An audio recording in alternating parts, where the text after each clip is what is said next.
미국 대학가가 술렁이고 있습니다. 스페인어, 프랑스어, 중국어. 수십 년간 굳건했던 외국어 학습의 순위가 흔들리고 있죠. 언어학 교수들은 일시적 유행이라 단정했습니다. 그런데 학생들은 수업이 끝나도 그 문자를 지우지 않았습니다.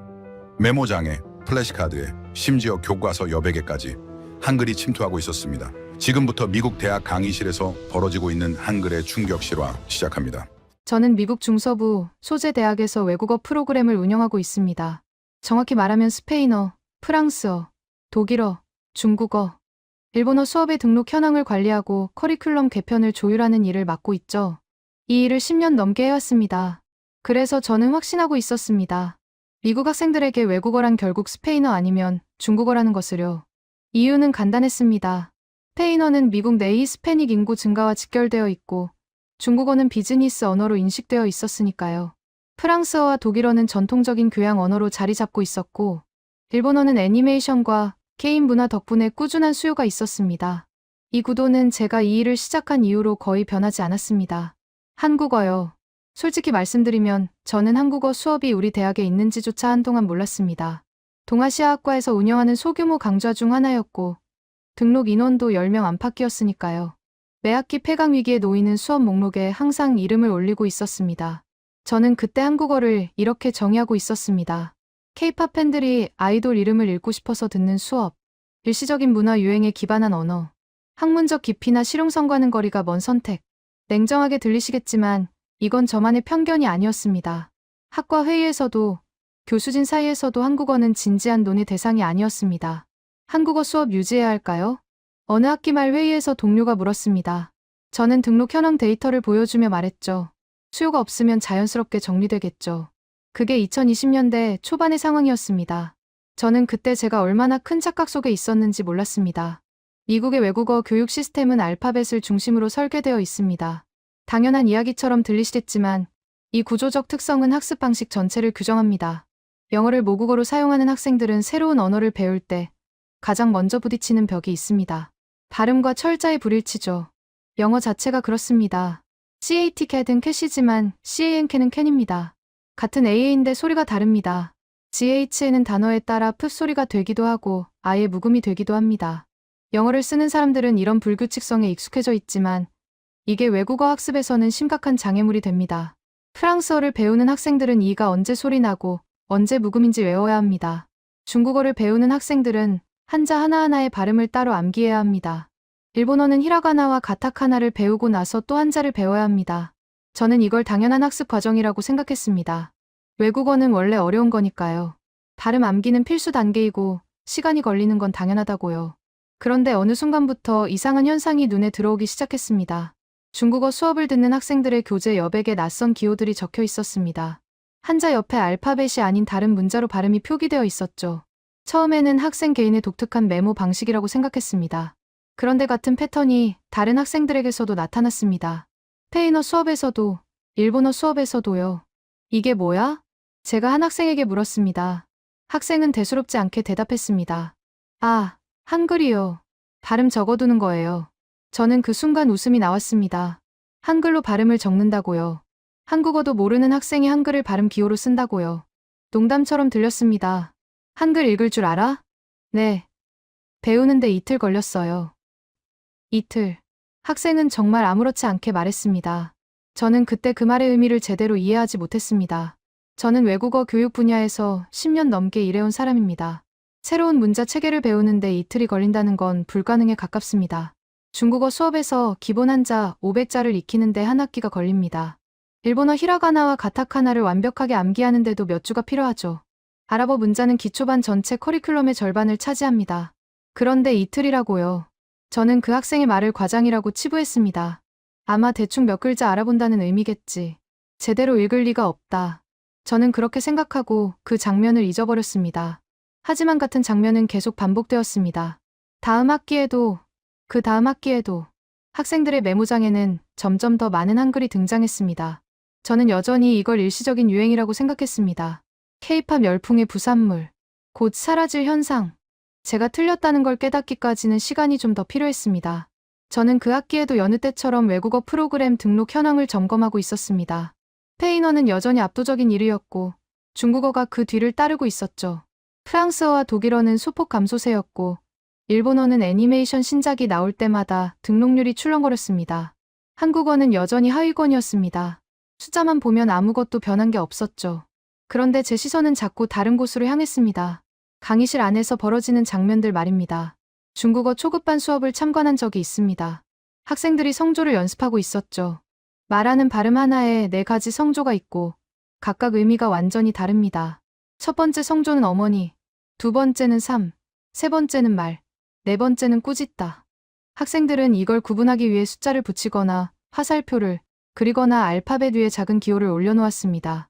그런데 한 학생의 노트가 눈에 들어왔습니다. 알파벳 대신 다른 문자가 적혀 있었죠. 저는 처음에 그게 뭔지 몰랐습니다. 자세히 보니 한글이었습니다. 마 옆에 성조 표시 대신 아예 다른 모음을 써서 구분해 놓았더군요. 이렇게 하면 헷갈리지 않아? 제가 물었습니다. 학생은 고개를 저었습니다. 오히려 이게 더 정확해요. 알파벳으로 쓰면 제가 원래 아는 영어 발음이 자꾸 떠올라서요. 저는 그 말을 곱씹었습니다. 영어 발음이 자꾸 떠오른다. 이건 제가 10년 넘게 외국어 교육 현장에서 반복적으로 들어온 문제였습니다. 알파벳 기반 표기의 근본적인 한계죠. 영어권 학생들이 외국어를 배울 때 가장 먼저 하는 일은 새로운 언어의 발음을 알파벳으로 옮기는 겁니다. 중국어 병음이 대표적이죠. 이하오, 씨에씨에 알파벳으로 적으면 읽을 수 있으니까요. 그런데 문제는 이 알파벳이 영어식으로 읽힌다는 겁니다. X는 영어에서 그 소리가 납니다. 그런데 중국어 병음에서 X는 쉬에 가까운 소리죠. Q는 영어에서 크 소리가 나지만 중국어에서는 치에 가깝습니다. 학생들은 이 차이를 머릿속에서 변환해야 합니다. 알파벳을 보고 영어 발음을 억누르고 중국어 발음을 떠올리는 3중 작업이죠. 일본어도 마찬가지입니다. 로마자 표기로 스카레마시타라고 적으면 학생들은 TSU를 어떻게 발음해야 할지 헤맵니다. 영어에는 없는 소리니까요. 결국 추가 설명이 필요하고 반복 연습이 필요하고 시간이 걸립니다. 저는 이게 외국어 학습의 필수 과정이라고 생각했습니다. 발음 익히는데 시간이 걸리는 건 당연한 거라고요. 모든 언어가 다 그렇다고요. 그런데 학생들은 다른 방법을 찾고 있었습니다. 프랑스어 수업에서도 비슷한 장면을 목격했습니다. 어느 학생이 불어 단어 옆에 한글로 발음을 적어 놓았더군요. 봉주르 옆에 봉주으라고요. 저는 의아했습니다. 프랑스어 발음을 한글로 적으면 정확하지 않지 않아? 학생이 대답했습니다. 알파벳으로 적는 것보다는 나아요. 적어도 영어 발음이 안 떠오르니까요. 그 말이 묘하게 와닿았습니다. 정확성의 문제가 아니라 간섭의 문제였던 겁니다. 영어권 학생들에게 알파벳은 너무 익숙한 문자입니다. 알파벳을 보는 순간 영어 발음이 자동으로 활성화됩니다. 이걸 억누르면서 다른 언어의 발음을 떠올리는 건 인지적으로 상당한 부담이죠. 그런데 한글은 다릅니다. 영어권 학생들에게 한글은 완전히 낯선 문자입니다. 아무런 기존 연상이 없죠. 그래서 한글로 발음을 적으면 영어 발음이 간섭하지 않습니다. 백지 상태에서 새로운 소리를 입력하는 셈이죠. 저는 이 논리를 처음 들었을 때 반신반의했습니다. 그런데 같은 설명이 다른 학생들에게서도 반복되었습니다. 중국어 수업에서도, 일본어 수업에서도, 심지어 아랍어 수업에서도요. 한글로 적으면 발음이 더 잘 기억나요. 알파벳보다 소리를 더 정확하게 표현할 수 있어요. 배우는데 하루도 안 걸렸어요. 저는 점점 불편해졌습니다. 제가 10년 넘게 관리해온 외국어 교육 시스템의 기본 전제가 흔들리는 느낌이었으니까요. 미국 외국어 교육의 핵심 인프라는 알파벳입니다. 모든 언어의 발음을 알파벳으로 옮기고 알파벳을 통해 학습하고 알파벳으로 평가합니다. 국제음성기호조차 알파벳 기반이죠. 이 시스템은 수십 년간 작동해왔습니다. 효율적이라고 여겨졌고요. 그런데 학생들은 이 시스템 바깥에서 자체적인 해결책을 찾고 있었습니다. 아무도 가르쳐주지 않았는데요. 공식 커리큘럼에 포함된 적도 없는데요. 저는 동료 교수에게 이 현상을 언급했습니다. 학생들이 한글로 발음 메모하는 거 봤어요? 동료는 고개를 끄덕였습니다. 요즘 꽤 있더라고. K-팝 때문이겠지 뭐. 그런데 한국어 수업 안 듣는 애들도 그러던데요. 동료는 어깨를 으쓱했습니다. 유튜브에서 배웠겠지. 요즘 애들 그런 거 빨라. 그게 끝이었습니다. 동료도 다른 교수진도 이 현상을 진지하게 받아들이지 않았습니다. 일시적인 유행, K-팝의 부산물, 학문적으로 의미 있는 변화가 아니라고요. 저도 그렇게 생각하려고 했습니다. 그런데 자꾸 눈에 밟혔습니다. 강의실에서, 도서관에서, 카페에서 학생들의 노트에 한글이 점점 많아지고 있었으니까요. 어느 날 저는 직접 실험해보기로 했습니다. 한글을 배우는데 정말 이틀밖에 안 걸리는지요. 유튜브에서 한글 기초 강의를 찾았습니다. 10분짜리 영상이었죠. 영상은 한글의 구조를 설명하고 있었습니다. 자음 14개와 모음 10개. 저는 펜을 들고 따라 적기 시작했습니다. 기억은 K 소리, 니은은 N 소리, 디귿은 D 소리. 하나씩 적어가면서 저는 이상한 느낌을 받았습니다. 이 문자들이 소리의 형태를 닮아 있다는 거였죠. 혀의 위치, 입술의 모양. 그게 문자에 반영되어 있었습니다. 모음도 마찬가지였습니다. 아, 어, 오, 우. 기본 모음에서 획을 더하면 야, 여, 요, 유가 됩니다. 규칙이 있었습니다. 외워야 할 예외가 거의 없었죠. 저는 1시간 만에 기본 자모를 다 익혔습니다. 다음 날 조합 규칙을 연습했고요. 이틀째 되는 날 저는 간단한 한글 문장을 읽을 수 있게 되었습니다. 2번 확인했습니다. 정말 이틀이었습니다. 저는 10년 넘게 외국어 교육 분야에서 일해왔습니다. 새로운 문자 체계를 이틀 만에 읽을 수 있게 된 건 처음이었습니다. 그날 밤 저는 오랜만에 잠을 이루지 못했습니다. 학생들이 왜 한글로 메모하는지 그 이유가 조금씩 이해되기 시작했으니까요. 저는 그 이후로 강의실을 다른 눈으로 보기 시작했습니다. 예전에는 등록 인원과 폐강 여부만 확인했다면 이제는 학생들의 손끝을 주시하게 되었죠. 노트에 뭘 적는지, 어떤 방식으로 메모하는지요. 그리고 저는 깨달았습니다. 한글이 생각보다 훨씬 넓게 퍼져 있다는 거요. 중국어 수업만이 아니었습니다. 일본어 수업에서도, 프랑스어 수업에서도, 심지어 스페인어 수업에서도 한글 메모가 등장하고 있었습니다. 스페인어는 영어와 알파벳이 같은데도요. 발음이 비교적 규칙적인 언어인데도요. 저는 스페인어 초급반을 담당하는 동료에게 물었습니다. 혹시 학생들 중에 한글로 메모하는 애들 있어요? 동료는 고개를 갸웃거렸습니다. 한글이요. 글쎄, 잘 모르겠는데. 노트 좀 살펴봐요. 알파벳 아닌 다른 문자로 발음 적어놓은 거 있을 거예요. 며칠 후 동료가 다시 찾아왔습니다. 표정이 묘했죠. 진짜 있더라고요. 3명이나. 뭐라고 하던가요? 알파벳으로 적으면 영어처럼 읽게 된대요. LL이 영어에서는 L 소리인데 스페인어에서는 야 비슷한 소리잖아요. 그게 헷갈린다고. 저는 고개를 끄덕였습니다. LL 문제. 스페인어 초급 학습자들이 흔히 겪는 혼란이었죠. 또르띠아를 또르뜰라로 읽는다거나 요 소리를 LL로 소리로 착각하는 경우요. 그래서 한글로 적으면 그런 혼란이 없대요? 본인들 말로는 그렇다더라고요. 저는 그 주에 직접 스페인어 수업을 참관했습니다. 수업이 끝나고 한글 메모를 하던 학생에게 다가갔죠. 잠깐 얘기 좀 할 수 있을까요? 학생은 긴장한 표정이었습니다. 아마 뭔가 잘못했나 싶었겠죠. 걱정 마요. 그냥 궁금한 게 있어서. 한글로 메모하는 거 어디서 배웠어요? 학생의 표정이 풀렸습니다. 유튜브요. 한글 배우는데 하루 걸렸어요. 하루요? 네. 아침에 시작해서 저녁에 다 읽을 수 있었어요. 저는 속으로 이틀 걸렸던 제 기록이 깨진 걸 확인했습니다. 학생은 계속 말했죠. 처음에는 K-팝 가사 읽으려고 배웠어요. 그런데 배우고 나니까 다른 데도 쓸 수 있더라고요. 스페인어 발음 적을 때도 편하고요. 알파벳으로 적는 것보다 나아요? 훨씬요. 알파벳으로 적으면 제가 아는 영어 발음이 자꾸 끼어들어요. 한글로 적으면 그런 게 없어요. 그냥 소리 그대로 적히는 느낌이에요. 소리 그대로 적힌다. 학생은 정확히 핵심을 짚고 있었습니다. 저는 그 학생에게 노트를 보여달라고 했습니다. 학생은 흔쾌히 노트를 펼쳤죠. 스페인어 단어들 옆에 한글이 빼곡하게 적혀 있었습니다. 그라시아스 옆에 그라시아스, 빼로 옆에 빼로, 또르띠아 옆에 또르띠아. 저는 그 메모를 보면서 이상한 감정을 느꼈습니다. 불편함과 호기심이 뒤섞인 감정이었죠. 제가 10년 넘게 운영해온 외국어 교육 시스템, 바깥에서 학생들이 자체적인 학습 도구를 만들어내고 있었으니까요. 이렇게 하는 학생 많아요. 제 친구들 중에 꽤 있어요. 특히 아시아 언어 배우는 애들이요. 아시아 언어요? 중국어, 일본어, 알파벳으로 발음 적기 어려운 언어들 있잖아요. 그런 거 배우는 애들이 한글 많이 써요. 저는 그날 이후로 본격적인 관찰을 시작했습니다. 비공식적인 조사였죠. 각 외국어 수업을 돌아다니면서 학생들의 메모 방식을 살펴봤습니다. 결과는 제 예상을 뛰어넘었습니다. 중국어 초급반에서는 수강생의 약 4분의 1 정도가 한글 메모를 사용하고 있었습니다. 일본어 초급반에서는 그보다 조금 적었지만 여전히 눈에 띄는 비율이었죠. 프랑스어와 독일어에서도 산발적으로 발견되었고 아랍어 수업에서는 오히려 더 높은 비율이 나왔습니다. 아랍어 담당 교수에게 물었습니다. 학생들이 한글로 메모하는 거 알고 계셨어요? 교수는 웃었습니다. 알죠. 처음에는 금지하려고 했어요. 아랍 문자를 제대로 배워야 하는데 다른 문자로 대체하면 안 되니까. 그런데 학생들이 그러더라고요. 한글은 발음 기억하는 용도로만 쓴다고. 아랍 문자 따로 배우고 있다고. 그래서요? 내버려뒀죠. 실제로 한글 메모하는 학생들이 발음 시험에서 더 잘하더라고요. 저는 그 말에 멈칫했습니다. 발음 시험에서 더 잘한다고요. 그건 단순한 유행이 아니라 학습 효과가 있다는 의미였으니까요. 정말이에요. 통계 낸 건 아니고 제 인상이에요. 하지만 꽤 일관되게 그렇더라고요. 저는 그날 밤 집에 돌아와서 오랫동안 생각에 잠겼습니다. 학생들은 공식 커리큘럼 밖에서 자체적인 학습 도구를 발견하고 있었습니다. 그리고 그 도구가 실제로 효과가 있는 것 같았죠.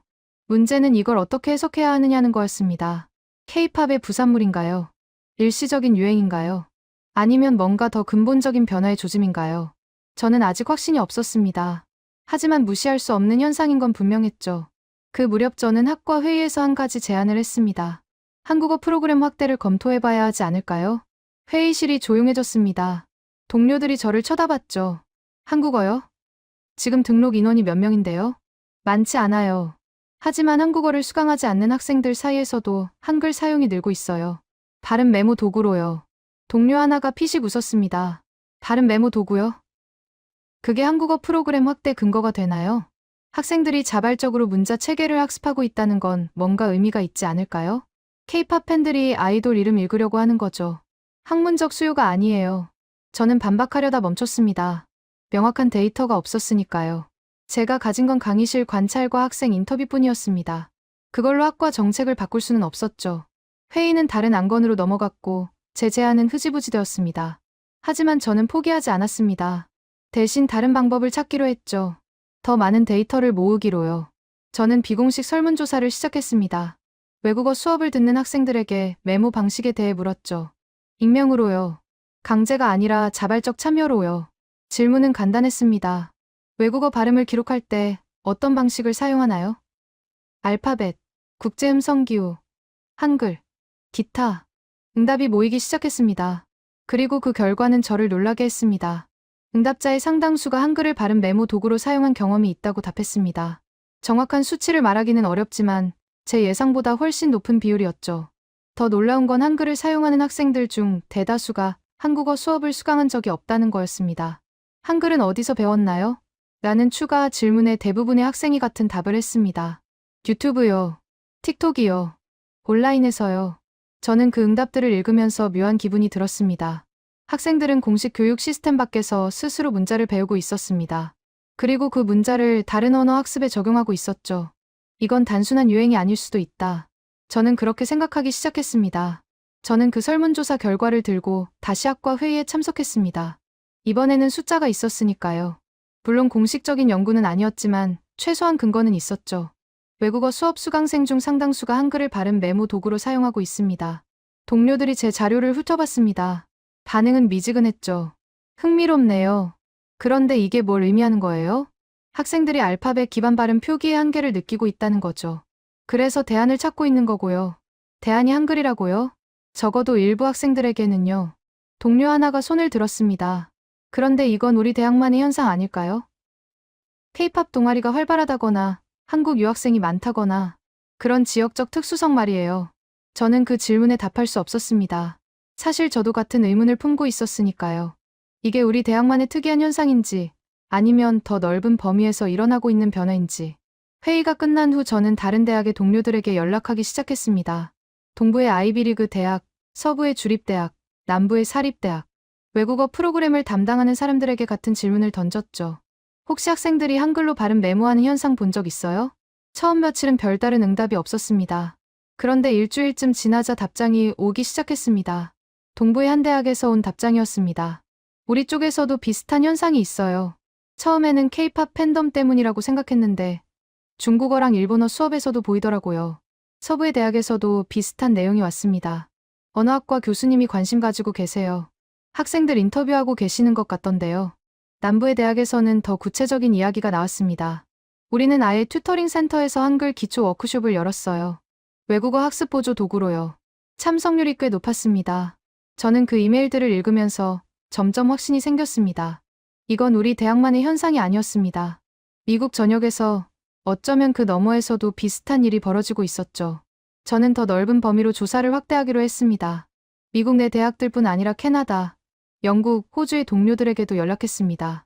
영어권 전체에서 이 현상이 나타나는지 확인하고 싶었으니까요. 응답은 예상보다 빨리 왔습니다. 캐나다 토론토의 한 대학에서 온 이메일이었습니다. 여기서도 똑같아요. 특히 만다린 수업에서 많이 보여요. 학생들이 병음 대신 한글로 발음 적더라고요. 영국 런던에서도 비슷한 보고가 왔습니다.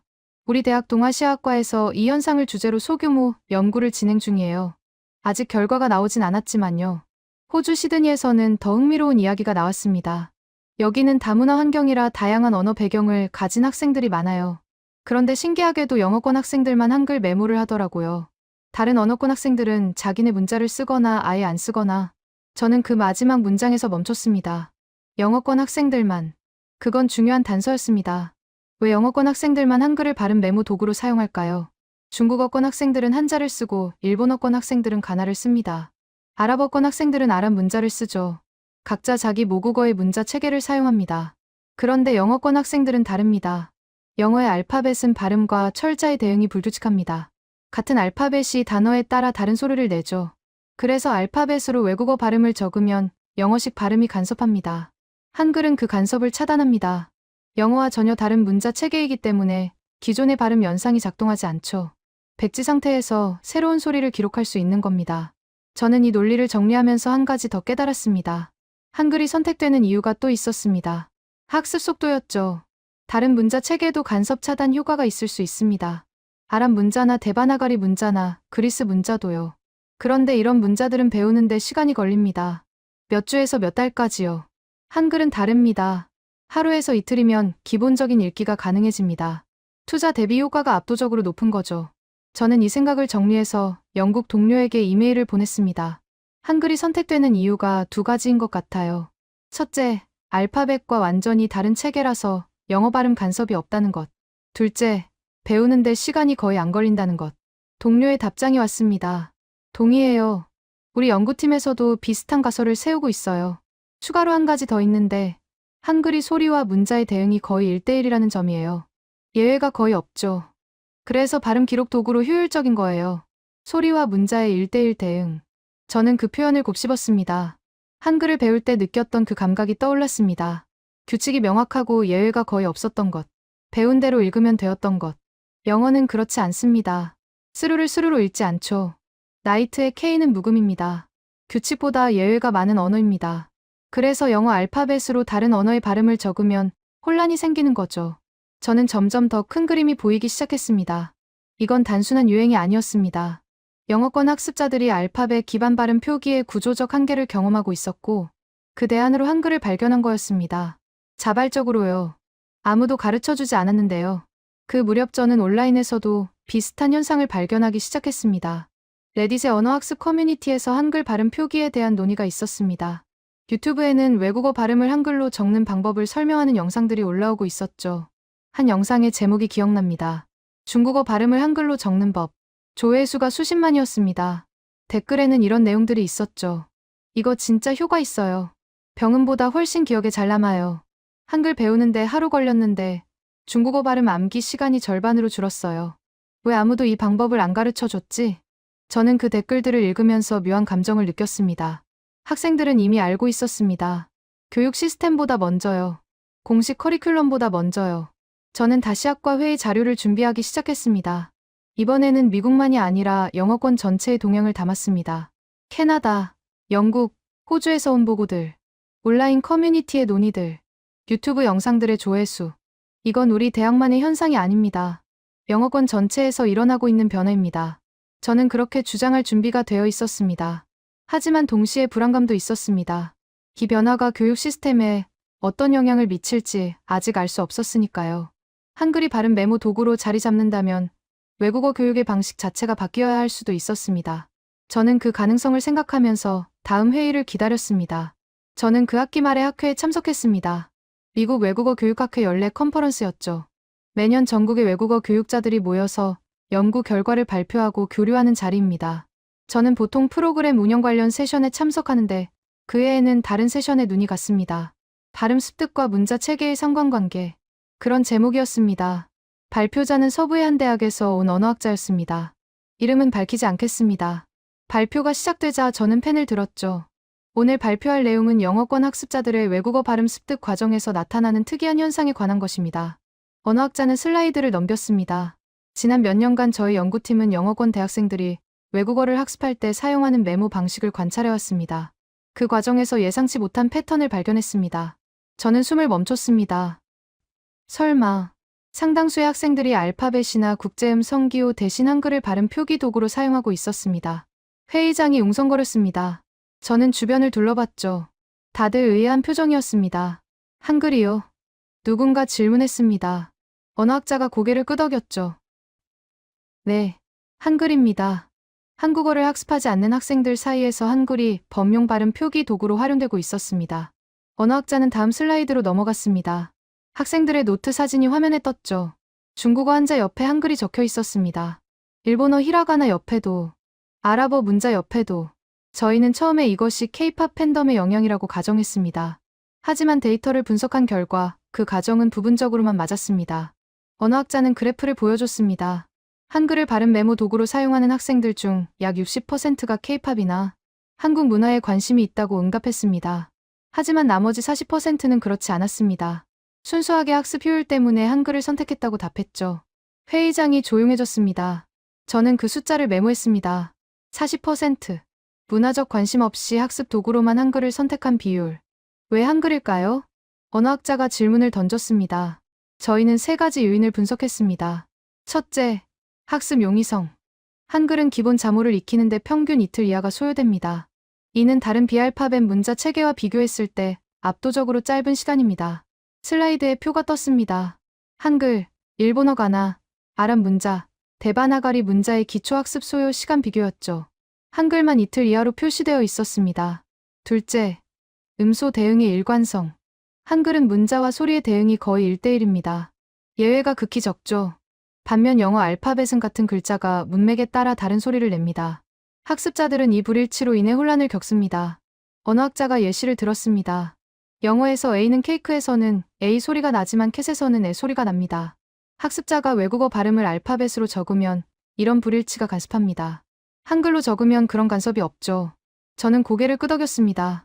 학생들에게서 들었던 이야기와 정확히 일치했습니다. 셋째, 모국어 간섭 차단 효과. 영어권 학습자에게 한글은 완전히 낯선 문자입니다. 기존의 발음 연상이 없죠. 그래서 새로운 소리를 기록할 때 모국어가 간섭하지 않습니다. 언어학자는 잠시 멈췄습니다. 저희는 이 현상을 문자 제목적화라고 명명했습니다. 특정 언어의 문자 체계가 원래의 언어와 무관하게 범용 음성 표기 도구로 활용되는 현상이죠. 문자 제목적화. 저는 그 용어를 메모했습니다. 역사적으로 비슷한 사례가 있습니다. 국제음성 기호가 대표적이죠.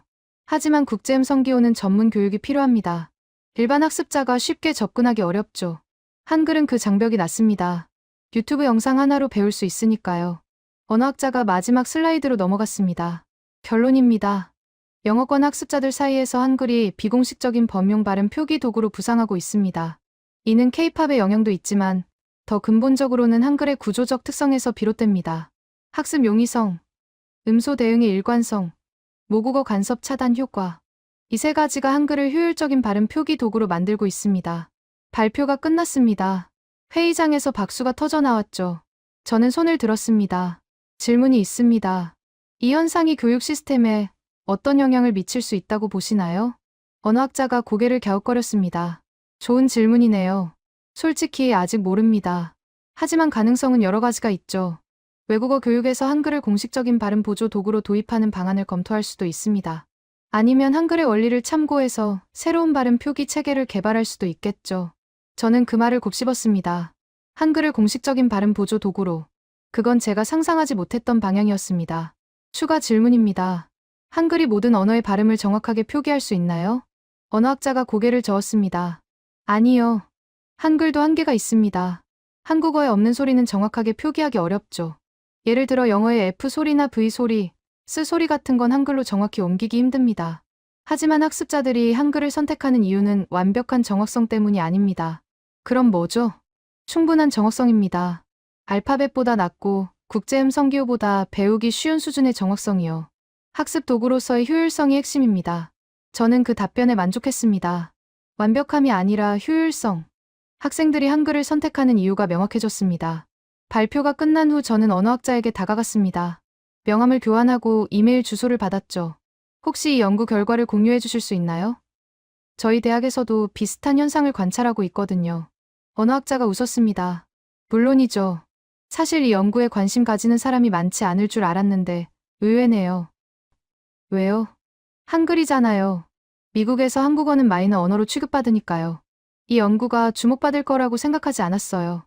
저는 고개를 끄덕였습니다. 저도 몇 달 전까지는 같은 생각이었으니까요. 그런데 지금은 다르게 생각하세요? 언어학자가 잠시 생각하더니 대답했습니다. 데이터가 말해주고 있으니까요. 학생들이 이미 선택하고 있어요. 우리가 인정하든 안 하든요. 저는 그 말을 기억하며 회의장을 나섰습니다. 학생들이 이미 선택하고 있다. 교육 시스템보다 먼저, 전문가들보다 먼저. 호텔로 돌아가는 길에 저는 창밖을 바라봤습니다. 미국 대학가 전체에서, 어쩌면 영어권 전체에서 조용한 변화가 일어나고 있었습니다. 아무도 주목하지 않는 사이에요.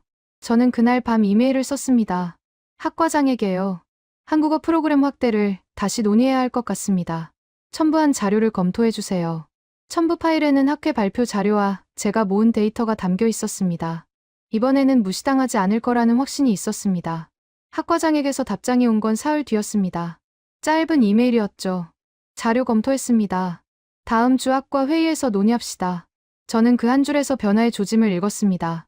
예전 같았으면 무시당했을 겁니다. K-팝 팬들 이야기라고 학문적으로 의미 없다고요. 하지만 이번에는 달랐습니다. 학과장이 직접 회의 안건으로 올린 거였으니까요. 회의 당일 저는 평소보다 일찍 도착했습니다. 프로젝터를 점검하고 자료를 준비했죠. 동료들이 하나둘 들어왔습니다. 분위기가 평소와 달랐습니다. 다들 뭔가 기대하는 눈치였죠. 학과장이 회의를 시작했습니다. 오늘 특별 안건이 있습니다. 외국어 프로그램 코디네이터가 발표할 내용이 있다고 하네요. 제가 일어섰습니다. 프로젝터에 첫 슬라이드를 띄웠죠. 지난 학기 동안 저는 외국어 수업에서 특이한 현상을 관찰해왔습니다. 학생들이 발음 메모 도구로 한글을 사용하는 현상입니다. 동료들이 고개를 갸웃거렸습니다. 몇 명은 이미 알고 있다는 표정이었고, 몇 명은 처음 듣는다는 표정이었죠. 처음에는 K-팝의 영향이라고 생각했습니다. 하지만 조사 결과 그보다 더 근본적인 요인이 있었습니다. 저는 학회 발표 자료를 화면에 띄웠습니다. 언어학자의 연구 결과였죠. 이 연구에 따르면 한글을 발음, 메모 도구로 사용하는 학생 중 40%는 K-팝이나 한국 문화에 관심이 없습니다. 순수하게 학습 효율 때문에 한글을 선택했다고 응답했죠. 회의실이 조용해졌습니다. 페이너 담당 교수가 손을 들었습니다. 잠깐요. 한글이 학습 도구로 효율적이라는 근거가 뭐죠? 3가지입니다. 첫째, 학습 용이성. 한글은 기본 자모를 익히는데 평균 이틀 이하가 소요됩니다. 둘째, 음소 대응의 일관성. 한글은 문자와 소리의 대응이 거의 1대1입니다. 셋째, 모국어 간섭 차단. 영어권 학생들에게 한글은 완전히 낯선 문자라서 영어 발음이 간섭하지 않습니다. 페이너 교수가 고개를 끄덕였습니다. 하지만 다른 동료가 반론을 제기했죠. 그래도 이건 비공식적인 메모 방식 아닌가요? 학생들이 개인적으로 하는 거지. 교육 시스템에 반영할 문제는 아닌 것 같은데요. 저는 다음 슬라이드로 넘겼습니다. 저도 그렇게 생각했습니다. 하지만 이 현상이 우리 대학만의 것이 아니라는 걸 확인했습니다. 화면에 미국 전역의 대학들에서 온 이메일 내용이 요약되어 있었습니다. 캐나다, 영국, 호주의 보고도 있었죠. 영어권 전체에서 비슷한 현상이 관찰되고 있습니다. 학생들이 자발적으로 한글을 발음 표기 도구로 채택하고 있는 거죠. 중국어 담당 교수가 끼어들었습니다. 우리 수업에서도 봤어요. 학생들이 병음 대신 한글로 발음 적더라고요. 처음에는 금지하려고 했는데 그 학생들이 발음 시험을 더 잘 보더라고요. 회의실에서 웅성거림이 일었습니다. 다른 교수들도 비슷한 경험을 공유하기 시작했죠. 일본어 수업에서도 봤어요. 아랍어 수업에서도 있었어요. 프랑스어는 좀 덜하지만 그래도 몇 명 있어요. 저는 그 반응들을 지켜봤습니다. 예상보다 많은 동료들이 이 현상을 인지하고 있었습니다.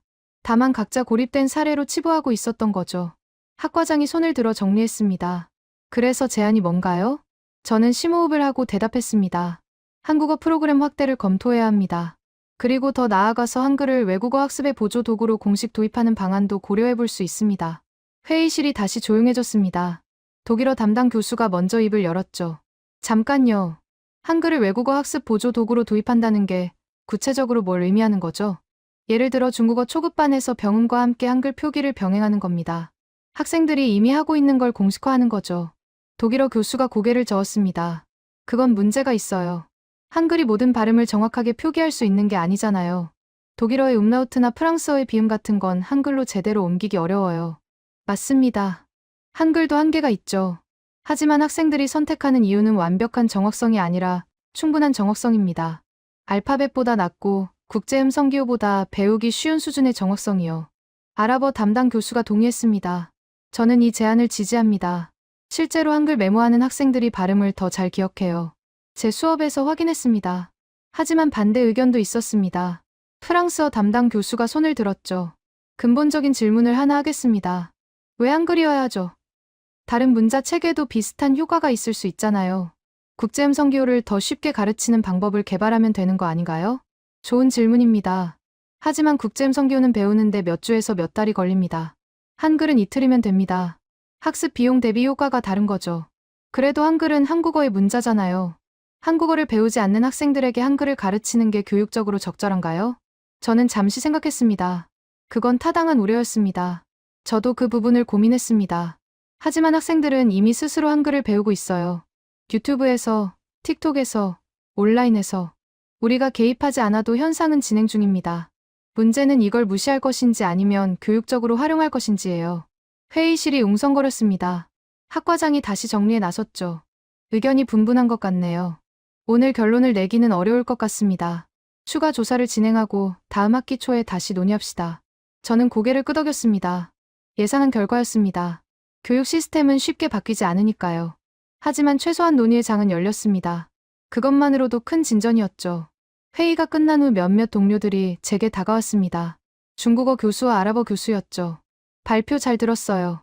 저도 이 현상에 관심이 있었는데 혼자만 느낀 게 아니었네요. 다음 학기에 소규모 파일럿 프로그램을 해보면 어떨까요? 공식적인 도입 전에 효과를 검증해보는 거죠. 저는 그 제안에 눈이 번쩍 뜨였습니다. 어떤 방식으로요? 중국어 초급반 한 분반에서 한글 발음 표기를 병행해보는 거예요. 다른 분반과 비교해서 학습 효과를 측정하는 거죠. 저도 아랍어 수업에서 비슷하게 해볼 수 있어요. 저는 고개를 끄덕였습니다. 작지만 구체적인 첫걸음이었습니다. 그날 밤 저는 집에 돌아와서 오랫동안 생각에 잠겼습니다. 몇 달 전만 해도 저는 한글을 K-팝 팬들의 유행 정도로 치부했습니다. 한국어 수업은 폐강 위기 목록의 단골이었고요. 그런데 지금은 학과 회의에서 한글의 교육적 활용을 논의하고 있었습니다. 동료 교수들이 파일럿 프로그램을 제안하고 있었고요. 변화는 이미 시작되어 있었습니다. 학생들이 먼저 움직였고 교육 시스템이 뒤따라가고 있었죠. 저는 그 흐름의 한가운데 서 있었습니다. 창밖을 바라봤습니다. 캠퍼스의 불빛들이 반짝이고 있었죠. 저 강의실들 어딘가에서 지금도 학생들이 한글로 메모를 하고 있을 거라는 생각이 들었습니다. 저는 그날 처음으로 한글이라는 문자에 대해 진지하게 경외심을 느꼈습니다. 파일럿 프로그램은 다음 학기에 시작되었습니다.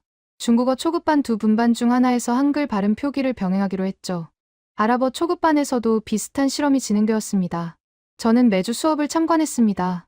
변화를 직접 눈으로 확인하고 싶었으니까요. 중국어 실험반의 첫 수업이었습니다. 담당 교수가 학생들에게 설명했죠. 이번 학기에는 새로운 방식을 시도해보려고 합니다. 병음과 함께 한글로 발음을 표기하는 방법을 배울 거예요. 학생들의 반응은 다양했습니다. 어떤 학생은 이미 한글을 알고 있다며 손을 들었고, 어떤 학생은 한글이 뭐냐며 고개를 갸웃거렸죠. 한글 모르는 분들은 걱정하지 마세요. 오늘 첫 시간에 기본 자모를 배울 겁니다. 30분이면 충분해요. 저는 뒤에서 지켜봤습니다. 교수가 칠판에 한글 자모를 적기 시작했죠. 기역, 니은, 디귿, 리을. 학생들이 따라 적었습니다. 30분 후 교수가 간단한 테스트를 했습니다. 이 글자는 뭐라고 읽죠? 칠판에 가라고 적혀 있었습니다. 학생 하나가 손을 들었죠. 가. 맞아요. 이건요? 나라. 나. 아주 좋아요. 저는 놀랐습니다. 30분 만에 학생들이 기본적인 한글 조합을 읽고 있었으니까요. 물론 복잡한 받침이나 이중 모음은 아직 배우지 않았지만 기초적인 음절은 바로 읽을 수 있게 된 거였습니다. 수업이 끝난 후 교수에게 물었습니다. 학생들 반응이 어땠어요? 교수가 웃었습니다. 예상보다 훨씬 빨리 적응하더라고요. 알파벳 익숙한 애들이라 새로운 문자 배우는 게 신선했나 봐요. 발음 연습은 어땠어요? 아직 첫날이라 모르겠지만 기대가 돼요. 학생들이 병음보다 한글이 더 직관적이라고 하더라고요. 저는 고개를 끄덕였습니다. 첫날의 반응은 긍정적이었습니다. 몇 주가 지났습니다. 저는 계속 수업을 참관하며 변화를 기록했죠. 가장 눈에 띄는 차이는 발음 연습 시간이었습니다. 대조군인 일반 분반에서는 학생들이 병음을 보고 발음을 떠올리는 데 시간이 걸렸습니다. 특히 C, Q, 쯔 같은 알파벳이 영어와 다른 소리를 내는 경우에 혼란이 있었죠. 시험반에서는 달랐습니다. 학생들이 한글 표기를 보고 바로 발음했습니다. CLCL을 CLCL하고 읽는 실수가 줄어들었죠. 한글에는 영어식 발음 연상이 없으니까요. 중간고사가 다가왔습니다. 저는 두 분반의 성적을 비교할 준비를 했죠. 시험 결과가 나왔습니다. 저는 데이터를 정리하면서 손이 떨렸습니다. 발음 평가 항목에서 실험반의 평균 점수가 대조군보다 높았습니다. 차이가 크지는 않았지만 통계적으로 유의미한 수준이었죠. 특히 성조 구분과 자음 발음 정확도에서 차이가 뚜렷했습니다. 저는 그 결과를 들고 중국어 교수를 찾아갔습니다. 결과 보셨어요? 교수가 고개를 끄덕였습니다. 봤어요. 솔직히 이 정도일 줄은 몰랐어요. 어떻게 해석하세요? 한글 표기가 발음 기억에 도움이 되는 것 같아요. 특히 성조 구분에서요. 학생들이 한글로 적을 때 성조에 따라 다른 모음을 써서 구분하거든요. 그게 기억에 남는 것 같아요. 대조군 학생들은요. 병음만 쓰는 학생들은 성조를 숫자로 표시하잖아요. 마일, 마이, 마삼, 마사 이렇게요. 그런데 숫자는 시각적으로 눈에 잘 안 들어오나 봐요. 한글로 다른 모음을 쓰면 글자 자체가 달라지니까 더 잘 구분되는 거죠. 저는 그 설명에 고개를 끄덕였습니다. 시각적 구분. 그건 제가 생각하지 못했던 요인이었습니다. 아랍어 수업에서도 비슷한 결과가 나왔습니다. 아랍어 교수가 제게 연락해왔죠. 결과 나왔어요. 시험반이 발음 평가에서 더 잘했어요. 어느 부분에서요? 특히 후음이요. 아랍어에는 영어에 없는 후음들이 있잖아요. 학생들이 그 소리를 구분하는데 어려움을 겪거든요. 그런데 한글로 표기하니까 좀 더 쉽게 기억하더라고요. 왜 그럴까요? 제 추측인데요. 알파벳으로 후음을 표기하면 영어에서 비슷한 소리가 떠오르잖아요. H는 영어에서 헛소리니까요. 그런데 한글은 그런 연상이 없어요. 히이라는 글자 자체로 새로운 소리를 기억하는 거죠. 모국어 간섭 차단. 언어학자가 학회에서 말했던 바로 그 효과였습니다. 저는 두 실험의 결과를 정리해서 학과장에게 보고했습니다. 학과장의 반응은 예상과 달랐죠. 흥미롭네요. 이 결과를 다음 학과 회의에서 공유해주세요. 저는 그 이메일을 읽으며 미소를 지었습니다. 몇 달 전만 해도 학과장은 제 제안을 대수롭지 않게 넘겼습니다. K-팝 팬들 이야기라고요. 그런데 이제는 직접 회의 안건으로 올리고 있었죠. 학과 회의 날이 왔습니다. 저는 파일럿 프로그램 결과를 발표했습니다. 중국어와 아랍어 실험반의 성적 데이터, 학생 인터뷰 내용, 교수들의 관찰 기록. 발표가 끝난 후 회의실이 조용해졌습니다. 독일어 교수가 먼저 입을 열었죠. 인상적이네요. 저도 다음 학기에 시도해볼까 싶어요. 프랑스어 교수도 동의했습니다. 저도요. 특히 비음 발음 가르칠 때 한글이 도움이 될 것 같아요. 저는 그 반응들을 듣고 있었습니다. 몇 달 전만 해도 회의적이었던 동료들이 이제는 직접 적용하겠다고 나서고 있었죠. 학과장이 정리했습니다. 파일럿 프로그램 결과가 긍정적인 것 같습니다. 다음 학기에 확대 적용을 검토합시다. 그리고 한국어 프로그램 확대도 함께 논의해야 할 것 같네요. 저는 그 말에 가슴이 벅차올랐습니다. 한국어 프로그램 확대. 제가 처음 제안했을 때는 무시당했던 안건이었습니다. 이제는 학과장이 직접 언급하고 있었죠. 회의가 끝난 후 학과장이 제게 다가왔습니다. 좋은 발표였어요. 솔직히 처음에는 회의적이었는데 데이터를 보니 생각이 바뀌더라고요. 감사합니다. 한 가지 물어봐도 될까요? 네. 왜 이렇게 이 주제에 관심을 가지게 된 거예요? 한국계도 아니시잖아요. 저는 잠시 생각했습니다. 그건 제 자신도 여러 번 물어본 질문이었으니까요. 학생들이 먼저 보여줬으니까요. 교육 시스템 밖에서 스스로 해결책을 찾고 있었어요. 저는 그걸 무시할 수 없었습니다. 학과장이 고개를 끄덕였습니다. 좋은 자세예요. 앞으로도 그렇게 해주세요. 저는 연구실로 돌아와서 창밖을 바라봤습니다. 캠퍼스에 노을이 지고 있었죠. 저는 그 풍경을 보면서 생각했습니다. 한글이라는 문자가 500년 전에 만들어졌을 때 누가 이런 상황을 상상했을까요? 미국 대학의 중국어 수업에서, 아랍어 수업에서 한글이 발음 학습 도구로 쓰이는 상황을요. 문자는 언어를 담는 그릇이라고 생각했습니다. 그런데 한글은 그 이상이었습니다. 소리 자체를 담는 그릇이었죠. 어떤 언어든, 어떤 발음이든. 저는 그날 처음으로 한글을 만든 사람들에게 감사하다는 생각이 들었습니다. 그 학기가 끝나고 여름 방학이 왔습니다. 저는 평소처럼 다음 학기 프로그램을 준비하면서도 한편으로는 지난 1년을 돌아보고 있었죠. 1년 전만 해도 저는 한글을 K-팝 팬들의 유행 정도로 치부했습니다. 한국어 수업은 폐강 위기 목록의 단골이었고요. 저는 확신에 차 있었습니다. 미국 학생들에게 외국어란 스페인어 아니면 중국어라고요. 그런데 지금은 어떻습니까? 학과에서 한국어 프로그램 확대가 공식적으로 논의되고 있습니다. 중국어와 아랍어 수업에서 한글 발음 표기가 보조 도구로 도입되었습니다. 독일어와 프랑스어 교수들도 다음 학기에 시도해보겠다고 나섰죠. 파일럿 프로그램은 정규 커리큘럼으로 확대될 예정입니다. 저는 이 변화의 한가운데 서 있었습니다. 하지만 솔직히 말하면 제가 한 일은 별로 없습니다. 저는 그저 학생들이 이미 하고 있던 것을 관찰하고 기록하고 보고했을 뿐이죠. 진짜 변화를 만든 건 학생들이었습니다. 아무도 가르쳐주지 않았는데 스스로 한글을 배웠습니다. 공식 커리큘럼에 없는데 발음 메모 도구로 활용했습니다. 교육 시스템이 인정하기 전에 이미 실천하고 있었죠. 저는 그들에게서 배웠습니다.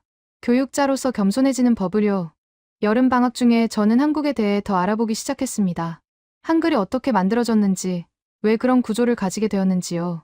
자료를 찾아보면서 저는 놀라운 사실들을 알게 되었습니다. 한글은 15세기에 만들어졌습니다. 당시 조선의 왕이 직접 창제를 주도했죠. 목적은 명확했습니다. 백성들이 쉽게 배울 수 있는 문자를 만드는 것. 한자는 너무 어려웠으니까요. 평범한 사람들이 평생을 배워도 제대로 읽고 쓰기 어려웠습니다. 그래서 한글은 처음부터 학습 용이성을 염두에 두고 설계되었습니다. 자음은 발음할 때 혀와 입술의 모양을 본떠 만들었고요. 모음은 하늘과 땅과 사람을 상징하는 기본획에서 파생되었죠. 체계적이고 논리적인 구조였습니다. 저는 그 역사를 읽으면서 감탄했습니다. 500년 전에 이런 생각을 한 사람들이 있었다니요. 문자는 권력자들의 전유물이 아니라 모든 사람이 쉽게 배울 수 있어야 한다는 생각. 그건 당시로서는 혁명적인 발상이었습니다. 그리고 500년이 지난 지금 그 설계 철학이 전혀 다른 맥락에서 빛을 발하고 있었습니다. 미국 대학의 외국어 수업에서요. 영어권 학생들이 중국어 발음을, 아랍어 발음을, 프랑스어 발음을 기록하는데 한글을 쓰고 있으니까요. 한글을 만든 사람들이 이 상황을 봤다면 어떤 생각을 했을까요? 저는 그들이 미소를 지었을 거라고 생각합니다. 자신들이 만든 문자가 원래 목적을 넘어서 활용되고 있으니까요. 배움의 장벽을 낮추겠다는 그 철학이 500년 후에도 작동하고 있으니까요. 새 학기가 시작되었습니다. 저는 평소처럼 외국어 프로그램 등록 현황을 점검했죠. 그런데 눈에 띄는 변화가 있었습니다. 한국어 수업 등록 인원이 늘었습니다. 폐강 위기에서 벗어난 정도가 아니라 분반을 추가해야 할 정도로요. 저는 신입생들에게 물었습니다. 왜 한국어를 선택했냐고요. K-팝 좋아해서요. 예상은 답이었습니다. 하지만 다른 답들도 있었죠. 한글 배우고 싶어서요.